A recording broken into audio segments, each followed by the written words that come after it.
Welcome, family. Welcome to another car session with John Ahern, otherwise known as John. A nickname even my mother calls me to this day, because she's the one who come up with it, because there was just way too many Johns in the house, way too many Johns in her life. So I became John. When I started this, I really didn't know. I had a direction, I guess, in mind, like just talking about things that us people, us men, institutionalized men or women, anybody, even if you're a fucking donkey and you're institutionalized, can relate to. Things we go through in life, outside of prison, after we're released. The mental fuck, the anxiety, that fucking anxiety. Once you hit like the 90-day mark, that's a scary thing. That's a scary thing that people don't know about. Like if you're a person that's constantly in and out of the joint, and you're like, damn, I really want to do it this time, and you hit that 90-day mark, and you just get filled with anxiety, filled with it, and you just don't know what the fuck to do. You just don't know what the fuck to do. You don't know if you're coming or going.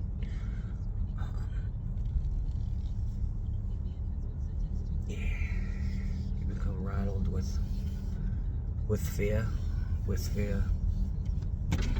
of the unknown, fear of what am I gonna do, fear of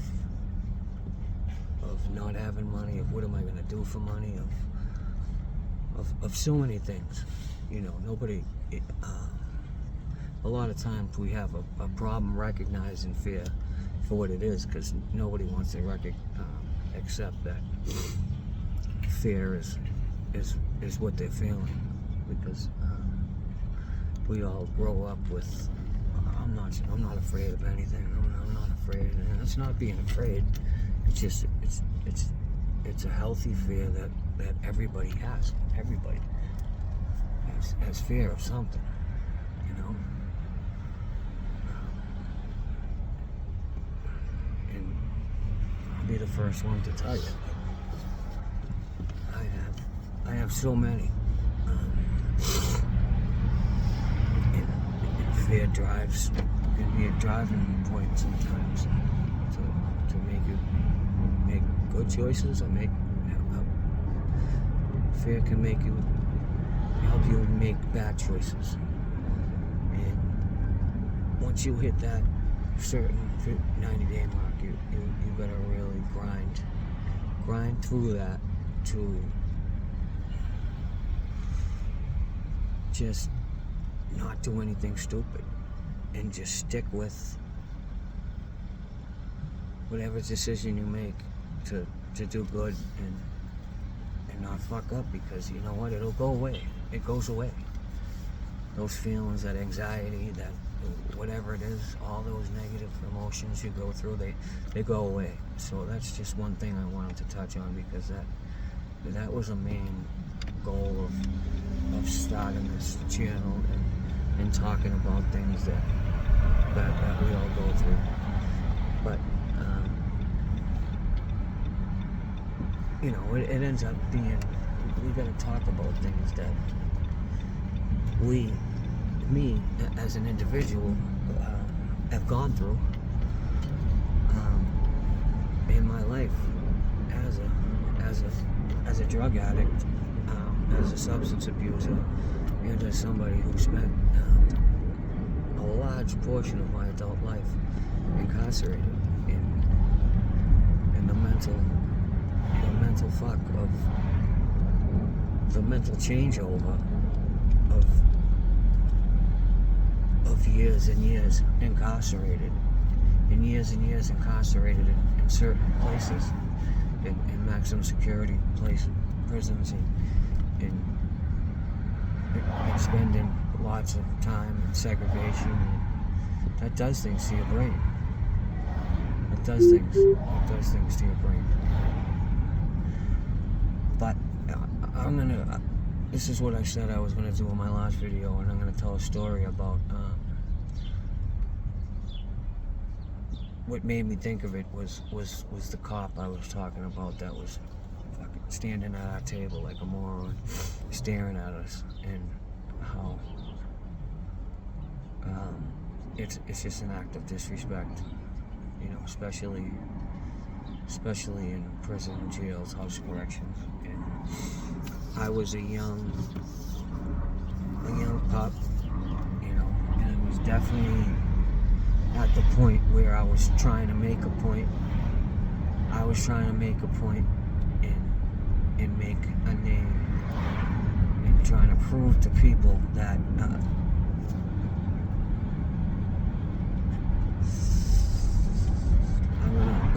make a name for myself, and I'm not somebody that anybody's gonna fuck with. You know, I really hadn't put a lot of meat in my bones at that time. It was when I used to work out all the time, and years of working out kind of, you know, really helped in life to where I wasn't skinny anymore, but put a lot of meat on my bones to where, you know, I wasn't 150 pound, 5'7", and you look at certain people, and I can look at certain people and say, oh my God, like this person never picked up a weight or done a push up in their life, and it makes a big difference. And you look at somebody and it's like, fucking do something, you know what I mean? But so you know, I had some meat on my bones, enough to, you know, if I wanted to fucking hurt somebody, I wasn't frail, but I was probably about $170. You know, working out was a large part of my daily routine, and so I got to Billerica. As soon as I got there, I got in a fight right in Newman because some fucking idiot disrespected me, and I gave him an opportunity to fix it, and he told me to go fuck myself. So I remember it was Chicken a la King. He had a tray in his hand. It was a styro, and I fucking slapped that in the air first before I dribbled him. Hit him with like a 4-piece, bang, bang, bang, and he was just boom on the ground right next to the bubble, right next to the desk, or however it's set up in Newman on the 3rd tier, and he was just on his ass with Chicken a la King everywhere. And so right off the rip, I set the tone, you know. But obviously this kid didn't get the memo. He had no idea who I was. And I had, you know, just got to pop. I had another fight real quick with a Spanish kid with a nieta. He was talking stupid out the fucking, I remember Swalesy was my cellmate, moved in with Swalesy. This kid, I ended up running into him later upstate. And we made up because it was over something, nothing serious. He said something stupid out the cell about someone touching his boxes, and I'm like, no one wants your stinky ass fucking boxes, shut the fuck up. And he said something back, and when the doors cracked, I said, fucking, when the doors crack, fucking, we crack. And when the doors cracked, fucking, it got cracking. And we did our thing. So I got 2 quick fights, and I'm back in pop, we're fucking chilling. And dudes are like, oh, chill, just chill out for a little bit. I'm like, all right, I'll try to chill. We'll see what happens. So we're at Chow one night, and I'm just sitting there, right? And I'm eating. It's Saturday. I remember hot dog day, right? Everyone remembers behind the wall in Billerica, it was Saturdays was hot dog day. And I just look up, and in the next table, it was all the black guys. They all sat together. There wasn't much of them. And this one kid was fucking grilling me like I'm like, what the fuck? What the fuck is this kid looking at? So I forget who was next to me. We all sat together too. It was me, Swalesy, Adam, the Medford kids would sit with us, Raskin, Sal, some old kids, Keith Anderson, and there was a bunch of other some old kids, but I forget, I'm going blank. But I tapped whoever was next to me, and I said, hey, look up real quick. You see this kid? And they're like, yeah, what's up? What the fuck? You know him? And I'm like, nah, man, I ain't ever laid eyes on this kid in my life. I don't know if he thinks I'm somebody else or what. But he would not stop. He would not stop fucking staring at me. And he fucking grilled me almost the whole fucking chow. And I'm like, alright. I mean, it looks like there ain't no chilling for John. I gotta set a fucking example. I gotta really set an example. I am not just getting up and fighting this motherfucker one-on-one. I am gonna fucking really, really hurt this motherfucker. Right? I'm gonna hurt this motherfucker, right? I don't understand. What he must think I'm a punk. This is going on in my head. He must think I'm a fucking punk. I don't get it. What's written on my head? Is it written on my head that I'm a fucking punk? I don't understand what it is about this joint since I got here. And I'm like, alright, so I'm like, who wants my fucking food? Who wants the beans? I dumped the beans off my tray. I emptied my tray completely. Now it's a metal tray. And I mean a metal tray. Like, they had some, like, decently heavy metal trays back in the day. Now we're going back to like 2002, 2003. So if guys that were there remember 23 years ago, Billerica had some heavy metal trays. And now, Billerica, when they emptied the Chow Hall, they would do one table at a time.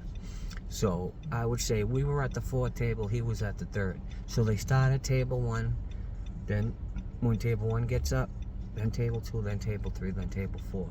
Now, you go to the side, and at the end of the line, you put your tray into whoever's collecting the trays. And that's all the way at the end of the wall, and then you turn around and boom, that's it. So I emptied the tray. The tray is completely empty, so I can get maximum impact out of it.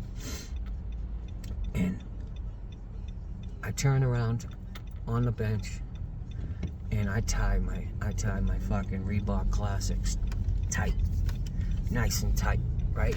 I lace up, like the Lace Up podcast says, lace up, okay? Soon after that, I learned you just stay laced up, all right? So I'd never have to lace up, because I'd already be laced up at all times, okay? But at this point, I had to lace up. So I laced up, and I'm sitting there, and I'm waiting. So they do table one. Okay, table one goes. And then they do table two. Table two goes. Now I'm waiting. Now they do table three. So table three gets up. So when table three gets up, that's where he's at. I get up. I walk through the middle of the Chow Hall. Now the whole table four, my whole table, got up with me. And was obviously willing to ride with whatever the fuck I was gonna do. Because they thought I was right. Or obviously, and I don't think they gave a fuck whether I was right or not. But I went through the middle of the Chow Hall. Now the tables are long tables. So now this motherfucker's oblivious. He's so stupid. He's staring at me, grilling me, trying to fucking punk me off with his eyes. Now he's not even paying attention. Not even paying attention. Has no idea. So now he's walking up the wall. Now I'm waiting for him to put his tray in. He puts his tray in. I'm sitting there. Now I'm waiting. He puts the tray in and goes to turn around. And as he turns around, I have my left hand on the tray. Now I'm a righty. And I put my right palm all the way behind the metal tray. And I took a hop skip, like a hop skip, to put all my fucking weight into this. And as soon as he turned around, he walked into me, smashing him with the fucking hop skip, and all my fucking weight pushing upwards. So if you can picture that, a nice hop skip and all my fucking weight with my palm behind the fucking tray pushing upwards towards his chin, his face, and I fucking blasted him with everything I fucking had. And this kid was about, I don't know, 6'2", I'd say about 220, 6'2", 220, and anybody that was there will tell you that's a fair assessment. Now this hit with the tray, with all the acceleration I had behind it, pushing all my weight upwards, took him straight off his fucking feet. Straight off his fucking feet. And he hit the wall and slumped down and was just completely KO'd. I'm pretty sure he was 100% KO'd. But I proceeded to jump on top of him afterwards and continue to hit him with the tray and continue to hit him with my fist. And the black dudes are just sitting there like, oh my God, what the fuck just happened? What the fuck just happened? They're standing there looking. Now they had an OG dude, he was a decent dude, and he's looking. And they're looking at the white dudes, right? I don't think they want everything to jump off. They know at this point it's a one-on-one, but the kid's completely helpless. He's knocked out, and I'm beating him with a tray, and on top, and just on top of him, and I've completely lost it at this point. I'm completely in a blackout. I completely blacked out, and I'm just completely. At this point, I don't even know what I'm doing. I'm just trying to cause maximum damage to him. Which the initial blow pretty much did, because it literally straight took him off his feet and knocked him out. And at one point I remember them saying, all right, that's enough. And I think my friends agreed. And they tried to like grab me. And I fucking started pushing them off like, no, fuck him. Fuck that motherfucker. And I'm sure my language was a little bit more insensitive because of how fucking angry I was and how I took it as a racial, this white boy's a fucking punk, and I fucking really fucking put that fucking working on this motherfucker. And then the cop came in trying to grab me. I remember it was Christensen, and I fucking pushed him off me. And then I just fucking stood up, realized what I did, and was just looking. And this motherfucker was just laid out. And I turned around and I look at the whole Chow Hall and everything was just silent. Just realized what the fuck happened, what this kid just did. And that it was just really fucking crazy. This kid just really did something fucking animalistic on this motherfucker. And I had really, at that point, kind of like proved my point. And that was like the turning point right there of me. And that was a big moment of me just kind of losing it and just willing to do whatever the fuck I had to do to hurt somebody if I thought it needed to be done. You know, after that point, I had recognized that, like, I really wasn't afraid of anybody. You know what I mean? Like, there was nobody like that I wasn't willing to really step to if I needed to. I brought the same energy to any and everybody, and I continued to do that through the rest of that bid, the next bid, state bids. When I went upstate, I wasn't nervous, you know, I was ready. You know, I brought that same energy anytime somebody fucking disrespected me or I thought my space was disrespected, or anytime anything needed to be done, you know what I mean? And that kind of was the point right there where you know, I really knew that I was really, you know, I was really about that shit, you know, that I would really step up and do what was necessary to fucking really hurt somebody and prove the point behind the joint, in the joint. And I did, you know, that incident right there, like really kind of made its rounds.